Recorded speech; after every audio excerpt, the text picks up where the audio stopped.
यार चाइना गंदी औलाद को उड़ाने वाला है।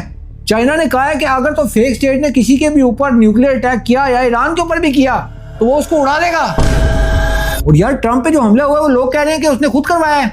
मुझे ट्रंप से ये उम्मीद नहीं थी। और नहीं, अभी हमला नहीं करने वाला, लेकिन चाइना ने क्लियर धमकी दे दी है कि अगर तो ये फेक स्टेट जो गंदी औलाद है, अगर तो ये अपने किसी भी नेबरिंग कंट्री के ऊपर न्यूक्लियर वॉरहेड का यूज करती है या फिर ईरान के ऊपर न्यूक्लियर वॉरहेड का यूज करती है तो उसका मतलब होगा कि वो उसका इस दुनिया में आखिरी दिन होगा as a state, as a fake state. और एक और भी बात है, लोग कह रहे हैं ट्रंप बेवकूफ है। स्ट्रेट ऑफ हॉर्मुज के बंद होने से तो उसको बड़ा नुकसान हो रहा था, फिर इसने खुद आगे जाके ब्लॉकेज क्यों लगा दिया है। लेकिन क्या है, कुछ लोग कह रहे हैं ये बड़ा सियाना है। इसके पास है वेनेजुएला का ऑयल, बहुत ज्यादा ऑयल है क्वांटिटी में, यानी वो उसको सेल कर सकता है। तो अगर तो उसने सेल करना है एशिया में तो स्ट्रेट ऑफ हॉर्मुज के बंद होने से उसको बड़ा फायदा होगा, क्योंकि लोग अल्टीमेटली किसकी तरफ आएंगे, वेनेजुएला की तरफ। लेकिन वेनेजुएला से अगर लोग परचेज करते हैं ना ऑयल, तो ये बहुत महंगा पड़ेगा, क्योंकि डिस्टेंस बहुत ज्यादा, ट्रैवल कॉस्ट बहुत ज्यादा पड़ जाएगी। और इससे क्या होगा कि गल्फ कंट्रीज की जो मार्केट है ना, ऑयल की मार्केट, वो फिर इफेक्ट होगी बहुत ज्यादा। अच्छा, ये मुझे नहीं पता था। और रही बात ईरान और यूएसए का जो सीज फायर है, वो दो बातों पे अभी जो है ना वो अड़ा हुआ है। एक जो बात है वो स्ट्रेट ऑफ हॉर्मुज का जो कंट्रोल है उस पे, और दूसरा ये कि ईरान जो है वो, Iran can not have a nuclear warhead, Iran can not have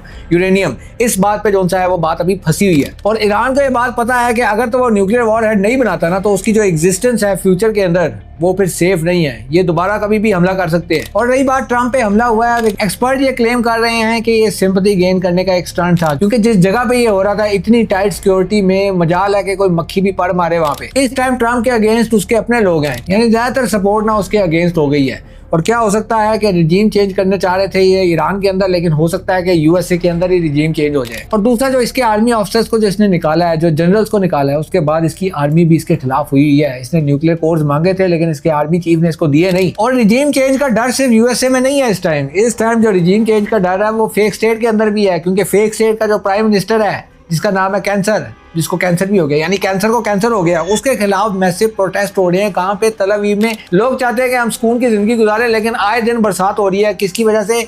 इस कैंसर की वजह से।